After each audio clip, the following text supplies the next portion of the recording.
Sir अब देखिए, दिक्कत ये है ना कि बाजार निकलना तो चाह रहा है कि अब थोड़ा वेटेज तो देना कम शुरू कर चुका है। ट्रंप के जो बयान आ रहे हैं या फिर जो एस्केलेशंस वगैरह हो रहे हैं, थोड़ा हम डिस्काउंट करना चाह रहे हैं। लेकिन हमारी पेंच वहीं पर फंसी हुई है कि अच्छा, अगर थोड़ा सा भी एस्केलेशन होता है फिर क्रूड बढ़ता है।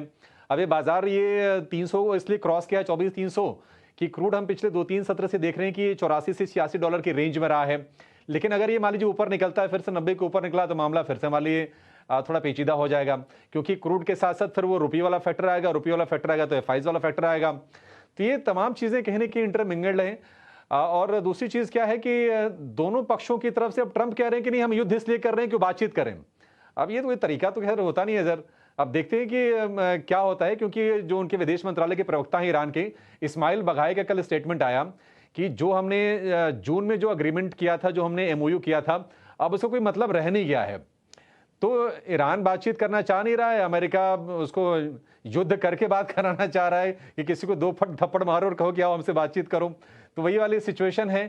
तो वहीं पर थोड़ा सा पेच फंसा है। अदरवाइज अर्निंग का अगर मुझे लगता है कि मोमेंटम अगर आ गया है, आप बेहतर इस चीज को समझा पाएंगे कि अगर अर्निंग Q1 की जो कि एक्सपेक्टेड है, अगर मार्जिन वगैरह हम छोड़ दें, तो शायद Q2 ऑनवर्ड्स बाजार थोड़ा आगे चलने की कोशिश करें। लेकिन सर पुख्ता कुछ कहना बड़ा मुश्किल लग रहा है। सही कह रहे हैं आप। अगर हम अब तक के जितने भी अर्निंग्स आए हैं, Q1 के अर्निंग्स आए हैं, उसमें जो हम कमेंट्री देख रहे हैं, कमेंट्री में थोड़ा सा कॉशियस इसलिए है क्योंकि रॉ मटेरियल प्राइसेस के को लेके है, तो मार्जिन्स थोड़े से अंडर प्रेशर हैं। बट सारे कंपनीज ये भी कह रहे हैं कि हमने आधे से ज़्यादा जो कॉस्ट है वो उसको पास ऑन कर दिया है, और अगर यहाँ से बढ़ेगा तो और पास ऑन करेंगे। इम्पैक्ट तब आएगा जब आपके कंजम्पशन को हिट करने की बारी आएगी। कंजम्पशन आज के डेट में हिट नहीं हुआ है, और वो एक इम्पॉर्टेंट फैक्टर है। हालांकि हम कंजम्पशन स्टॉक्स को देखेंगे या आपके कंज्यूमर स्टेपल्स को देखेंगे, उस पर ज़्यादा कुछ बढ़त नहीं देखने को मिल रही है। बट अगर हम कंजम्पशन को देखें तो कंजम्पशन अभी तक इम्पैक्ट नहीं हुआ है, और वो एक बहुत ही बड़ा फैक्टर है अर्निंग्स के लिए। इसके अलावा जो 2 चीज़ें जो नंबर हमने देखे हैं वो हैं आपके जीएसटी के नंबर, टॉप लाइन के जीएसटी टॉप लाइन को दिखाता है कि आपके टॉप लाइन में कैसे ग्रोथ हो रहा है, और आपका एडवांस टैक्स के नंबर्स जो आए हैं उसमें, एडवांस टैक्स के नंबर में भी अगर हम देखें पीबीटी लेवल में 13-14% की बढ़त हुई है और quarter to quarter, year to year basis पे। और अगर आप जीएसटी के नंबर भी देखें तो वहाँ पर भी डबल डिजिट की बात हो रही है। जिस तरह से जीएसटी के नंबर्स हुए हैं, स्पेशली अप्रैल में कम रहा, पर मई में और जून में काफ़ी अच्छे जीएसटी नंबर्स आ रहे हैं, और वो एक इम्पॉर्टेंट फैक्टर है कि आपका Q1 के नंबर्स कैसे रहेंगे। तो Q1 के नंबर्स थोड़े से अच्छे, वॉल्यूम अच्छा, ग्रोथ देखने को मिल रहा है, प्राइस एक्शन आ रहा है इसमें। ये देखना है कि मार्जिन्स कितने कंप्रेस होंगे। अभी जो सारे कंपनीज अपना जो कंसंट्रेशन कर रहे हैं वो इस पे कर रहे हैं कि हमको अपना मार्केट शेयर खोना नहीं है। अगर इसका मतलब ये है कि हम अपना थोड़ा सा मार्जिन्स को हम अपने अब्जॉर्ब कर ले तो हम कर लेंगे। बट फिर भी हम देखें अक्रॉस द सेक्टर्स, आप ऑटोस देख लीजिए, कंज्यूमर देख लीजिए, टायर्स देख लीजिए, या कोई और सेक्टर जहाँ पर इंडस्ट्रियल है, वहाँ पर प्राइस इंक्रीज जो है पास ऑन हो रहे हैं। ये नहीं हो सकता है कि पूरा नहीं हुआ, बट आधा भी हुआ है। तो वो आपको जो आज सेल्स के फिगर आएंगे आपको, उसमें वॉल्यूम ग्रोथ भी दिख रही है और प्राइस भी दिख रही है, और वो एक इम्पॉर्टेंट फैक्टर है मेरे हिसाब से कि बाज़ार को वो एक चीज़ जो है अच्छा दिख रहा है। हमने हमारे बिगिनिंग ऑफ द क्वार्टर, मतलब हम कहें तो अप्रैल के महीने में जिस तरह से हम बात कर रहे थे कि हम 15% ग्रो करेंगे अर्निंग्स को, और वो गिर के 10 के नीचे आ गया। बट जिस तरह से एडवांस टैक्स के नंबर आए हैं जो 12-13% ग्रोथ दिखा रहे हैं, जो पीबीटी लेवल पे दिखा रहा है, ऐसा लग रहा है कि ग्रोथ वापस रिबाउंड कर रहा है। और Q2 में जैसे आपने कहा कि Q2 में ये रिबाउंड और अच्छा होगा, और पिछले साल का बेस इफेक्ट थोड़ा बहुत आएगा इसमें, तो वो भी इम्पैक्ट आएगा इस पर, और इसकी वजह से आपको थोड़े से अर्निंग्स में इम्प्रूवमेंट दिखेगी।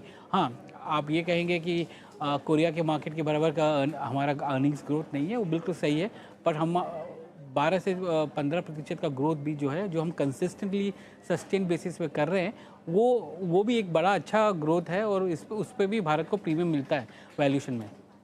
प्राइस पे एक व्यू लेते हैं मंडे मॉर्निंग के लिए। अनुज, हालांकि अंतर्राष्ट्रीय स्तर पे जो हो रहा है सो हो रहा है, लेकिन ये वीकेंड मेरे ख्याल से हमने करियर में जितने भी सबसे भारी वर्कम शनिवार देखे उसमें से एक होगा, है ना? ये क्या व्यू है मंडे के लिए?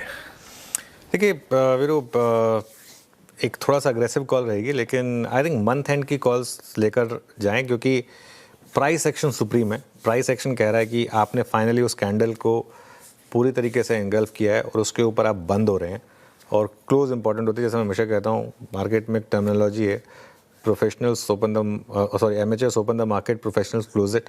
तो क्लोजिंग में अगर आप डे हाई के करीब बंद हो रहे हैं तो ये काफ़ी इंपॉर्टेंट है। तो व्यू मेरा यही रहेगा कि मंथ एंड की कॉल्स के through long position carry.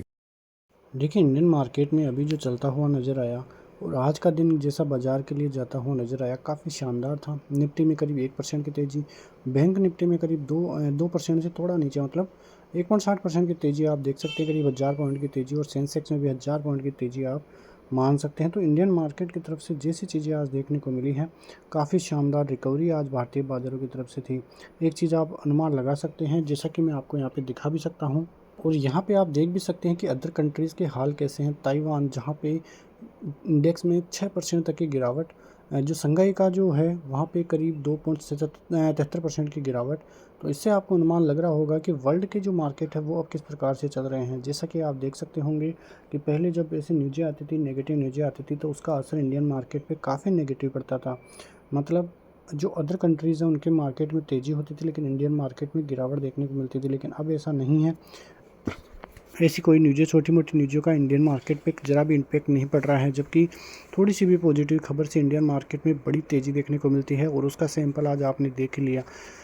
Indian market काफ़ी ज़बरदस्त चलता हुआ नज़र आया। शुरुआत से ही अच्छी खासी तेज़ी थी, लेकिन बीच में थोड़ा बहुत करेक्शन होने के बाद में जो एक दो कैंडल बनी थी वो काफ़ी ज़बरदस्त थी, और उसके बाद में बाज़ार 24,300 का स्तर पार करता हुआ नजर आया। देखिए, नीचे की तरफ 23,800, ऊपर की तरफ 24,200, ये 400 पॉइंट की रेंज बन रही थी, और हम बात भी कर रहे थे कि जब ये रेंज टूटेगी तो एक बड़ी तेज़ी देखने को मिलेगी।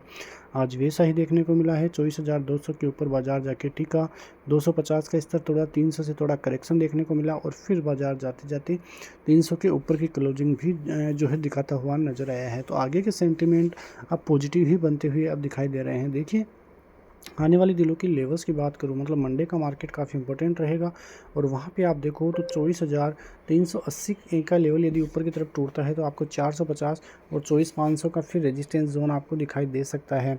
लेकिन नीचे की तरफ 24,250 का अब अहम सपोर्ट जोन होगा, जो इतने दिन रेजिस्टेंस जोन देखने को मिल रहा था, जहाँ से बार बार रेजिस्टेंस बाजार ले रहा था, अब वो सपोर्ट जोन यहाँ पे आपको दिखाई दे जाएगा, और इंडियन मार्केट में फिर बड़ी रिकवरी दिखाई दे सकती है। बैंक निफ्टी फिलहाल हम बात कर रहे थे कि 58,000 पार होती है, बाजार में 58,500, 58,800 के लेवल्स देखने को मिलेंगे। तो वैसा ही आज बाजार में काफ़ी ज़बरदस्त ब्रेकआउट भी दिखाई दिया है। 58,500 के ऊपर की क्लोजिंग, 58,800 पार होते ही 59,000, और बाजार के लिए फिर 60,000 की रेंज खुलती हुई नज़र आएगी। तो देखना होगा कि बाजार के लिए आने वाले दिनों में किस प्रकार से बाजार रहता हुआ नज़र आता है। सपोर्ट जोन अब 58,150, 57,800 का रहेगा, जो कि अच्छा खासा बड़ा सपोर्ट जोन है। ये टूटता है तो दिक्कतें बढ़ेगी, वरना अभी तक इंडियन मार्केट की तरफ से अब चीज़ें जो है वो पॉजिटिवली ही जाती हुई नज़र आ रही है। देखना होगा आने वाले दिनों में किस प्रकार से इंडियन मार्केट में बड़ी तेज़ी की संभावनाएं दिखाई देगी। फ़िलहाल बाज़ार की स्थिति ठीक है, बस क्रूड ऑयल में थोड़ी गिरावट की वजह से, इंडियन मार्केट को नुकसान देखने को मिल रहा है। $85 के लगभग देखने को मिल रहा है, एक महीने के हाई पे क्रूड ऑयल दिखाई दे रहा है। तो चीज़ें जो है अब धीरे धीरे बदलाव तो देखने को मिल सकता है, लेकिन आने वाले दिनों में देखना होगा कि बाज़ार किस प्रकार से नई करवट लेता है। यदि ऐसे ही चला तो इंडियन मार्केट की तरफ से नए लेवल्स आने वाले दिनों में दिखाई दे सकते हैं। जैसा कि कल हम बात कर रहे थे कि एफआईआई की खरीदारी नहीं आ रही इंडियन मार्केट में, फ्यूचर्स में तो फिर भी खरीदारी है, लेकिन ऑप्शंस में थोड़ी बिकवाली ही बाजार की तरफ से दिखाई दे रही है। कल भी अच्छी खासी बिकवाली, करीब 4,000 करोड़ से ज़्यादा की बिकवाली एफआईआई करके गए हैं। यदि वो बिकवाली बाइंग में कन्वर्ट होती है तो वहाँ से इंडियन मार्केट के लिए एक बड़े लेवल्स दिखाई दे सकते हैं, जो बाजार को अच्छे और बड़े लेवल्स, जो कि बाजार 30,000 तक भी जा सकता है, वो भी दिखाई दे सकते हैं। तो देखना होगा कि आने वाले दिनों में इंडियन मार्केट की तरफ से कहाँ तक बाजार जाता है, लेकिन मंडे का दिन काफ़ी अहम रहेगा, जहाँ पे आपकी नज़रें भी रहनी चाहिए। मिलते हैं नेक्स्ट वीडियो में, तब तक के लिए जय हिंद, वंदे मातरम।